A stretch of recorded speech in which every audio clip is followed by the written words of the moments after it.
Hey everybody, Ryan with Fluid Health and Fitness. Today showing you how to do a PNF stretch on your hamstrings. We're going to need a strap for this. This is just a nylon strap. You can use a belt, something that's going to be sturdy that you can hold on to. We're going to do this from a lying supine position, and it's a strain counter strain methodology. So it's basically going to be flexing the muscle, provoking the muscle's tendon avulsion response. It's a reflex inhibition technique that's going to relax the stretch resistance of your muscle. Pretty cool. Protects the muscle from creating microtraumas, so you can get the stretch without damaging the tissue. So we're going to lay on our backs. You're going to wrap your foot. I'm going to put this between the toe box and the heel. Lay on my back. Make sure that my mic stays on. I'll let that crush there. My big butt's getting in the way. Okay, so what I'm going to do is I'm going to straighten the knee, hold my leg in extension, and I'm going to actively, or I should say passively, pull the leg up to the first barrier of stretch resistance. So it means that I'm actively pulling that, or I'm gonna get my act together. I'm gonna pull my leg up till I get to the first barrier.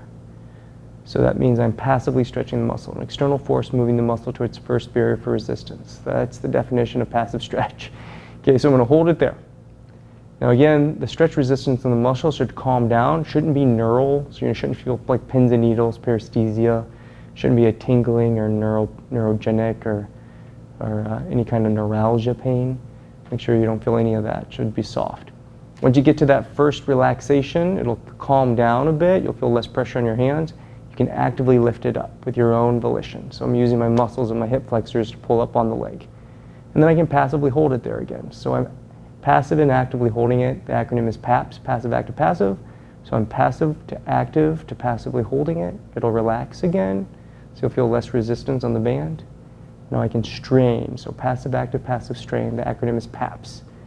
I'm going to flex down on that band and flex my hamstring. We're straining the muscle by tensioning the tendon.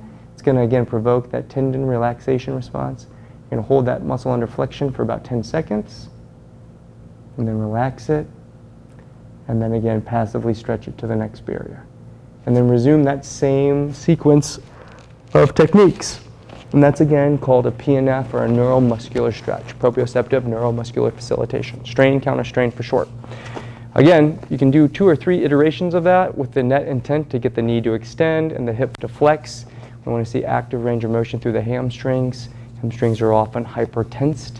So again, this is a great way to relax the stretch resistance of those muscles and get them to full length. But normally you would want to strengthen them.